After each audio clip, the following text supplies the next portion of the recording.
సేవకుల అభినందన దినోత్సవం రోజు నేను మీకు చేసిందేమీ లేదు, దేవుని చిత్తాన్ని నెరవేర్చాను. ఏమిటి దేవుని చిత్తం అంటే,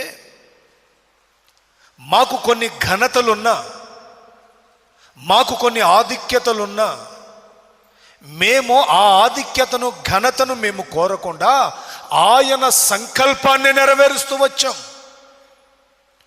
తండ్రి తన బిడ్డలను గారవించినట్లు, తల్లి తన బిడ్డలను రొమ్మున హత్తుకున్నట్లు సాధువులమై మీ మధ్య జీవించాం.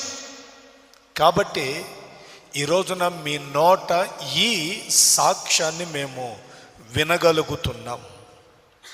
ఒక మంచి సాక్ష్యాన్ని లేదా ఒక మంచి మనస్సాక్షితో నేను ఈ మాట చెప్పగలను. సేవ ఆరంభించిన ఆనాటి నుండి ఈనాటి వరకు నాకు తెలుసు, నేను దేవుని చిత్తాన్ని ఎక్కడ